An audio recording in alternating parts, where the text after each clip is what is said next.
ஹல்லேலூயா. கர்த்தருடைய பரிசுத்த நாமத்திற்கு மகிமை உண்டாவதாக. இந்த நாளிலும் இயேசப்பா நம்ம ஒவ்வொருவருக்கும் தருகிற வார்த்தை பிலிப்பியர் 2வது அதிகாரம் 12வது வசனம்.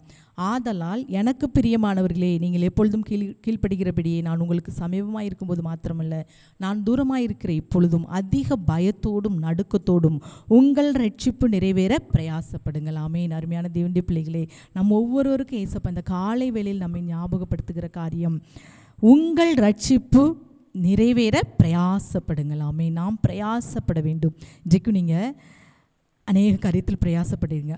வேதத்தில் ஒரு வசனத்தில் பார்க்கும்போது, அன்புள்ள பிரயாசத்தை நான் அறிந்திருக்கிறேன் என்று சொல்லியிருக்கிறார். உங்கள் பிரயாசத்தை எல்லாம் அவர் அறிந்திருக்கிறார். கர்த்தருடைய நாமத்திற்காக நீங்கள் படுகிற எல்லா பிரயாசத்தையும் அவர் அறிந்திருக்கிறார். ஆமென். அவைகளை அறியாதவர் அல்ல.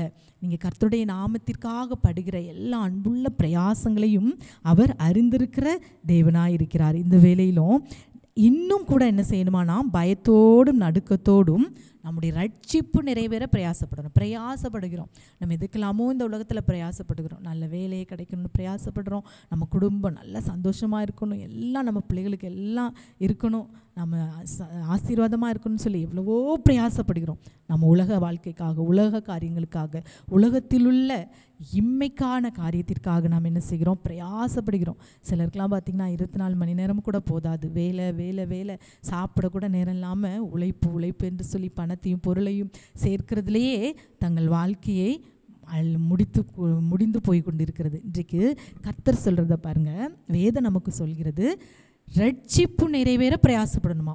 உலக காரியங்களுக்காக, உலக ஞானங்களுக்காக, உலக காரியத்திற்காக நாம் பிரயாசப்படுவதை விட நம்முடைய ரட்சிப்பு நிறைவேறும்படி பயத்தோடும் நடுக்கத்தோடும் நாம் பிரயாசப்பட வேண்டும். ஆமேன். அப்போது நம்ம ரட்சிப்பு நிறைவேற எப்படி பிரயாசப்படுறது? கர்த்தருக்கு அடுத்த காரியங்களில், சபை கூடுவதில், வேதத்தை வாசிப்பதில், நீதிமான்களாய் நடந்து ஒருவருக்காக நாம் பாரப்பட்டு ஜெபிப்பதில், இப்படி தான் என்ன செய்யணும், நாம் ரட்சிப்பு நிறைவேற நாம் பிரயாசப்படணும். அடுத்த வசனத்தை நீங்கள் வாசிப்பீங்கன்னா, ஏனெனில் தேவனே தம்முடைய தயவுள்ள சித்தத்தின்படி விருப்பத்தையும் செய்கைகளையும் உங்களுக்கிடத்தில் உண்டாக்குகிறவராக இருக்கிறார். அந்த ரட்சிப்பு நிறைவேறும்படியான பிரயாசத்திற்கான அந்த விருப்பத்தையும் சித்தத்தையும் யார் தான் ஒரு உண்டாக்குகிறாரா? அந்த விருப்பத்தையும் செய்கையையும் அவருடைய சித்தத்தின்படி அவரே உண்டாக்குகிறார். அந்த விருப்பம், ரட்சிப்பு நிறைவேறும் வேண்டும் என்கிற அந்த பிரயாசத்தை, அந்த விருப்பத்தையும் அந்த செய்கையையும் கர்த்தர் தான் அவருடைய சித்தத்தின்படி உருவாக்குகிறார். ஆகவே இந்த நாளில் ஏசப்பா, என் ரட்சிப்பு நிறைவேற எனக்கு நான் என்னென்ன காரியத்தை செய்யணுங்கிற அந்த விருப்பத்தையும் செய்கையும் எனக்கு தாங்க. ஆமேன். புரிகிறதா? இன்றைக்கு நாம் உலக காரியத்தில் உள்ள பெற்றுக்கொள்வதற்காக நாம் பிரயாசப்படுறோம். அதற்கான விருப்பமும் செய்யும் நமக்கு தானாகவே வந்துடுது. ஒருத்தங்களை பார்க்கும்போது அவங்க எல்லாம் வச்சுருக்காங்க, அப்போ நானும் இதே மாதிரி ஓடி எல்லாத்தையும் வாங்கணும். ஆனால் இங்கே என்ன சொல்லுது பாருங்கள், ரட்சிப்பு நிறைவேற எப்போ நம்ம பிரயாசப்படுவோமா, அந்த விருப்பத்தையும் செய்கையும் நமக்குள்ளே அவர் தான் உண்டாக்கணும். ஆமேன்.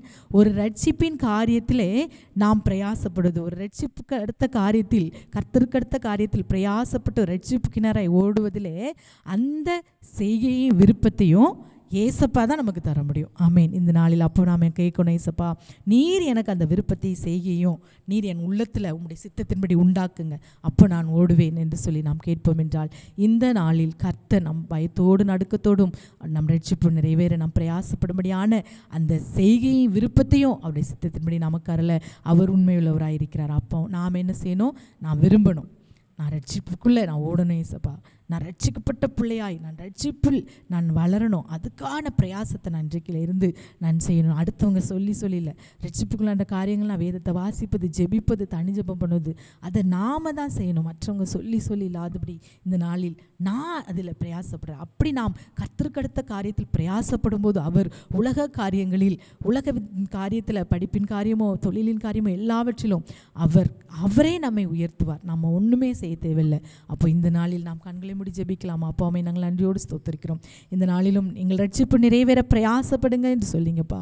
நாங்கள் அப்பா உலகத்திற்காக, உள்ளத்தின் காரியத்திற்காக ஓடி ஆடி விளைத்தது போதும் தகப்பனே. இந்த நாளில் ரட்சிப்பு நிறைவேறும்படியான பிரயாசத்தை நாங்கள் இந்த நாளிலிருந்து செயல்படுத்த நிற்கிறபை தாங்க. என்னோடு ஜெபிக்கிற ஒவ்வொரு பிள்ளைகளுடைய வாழ்க்கையிலும் இந்த நாள் முதல் உம்முடைய தயவுள்ள சித்தத்தின்படி அந்த விருப்பத்தையும் செய்கையும் நீர் உண்டாக்குங்கப்பா.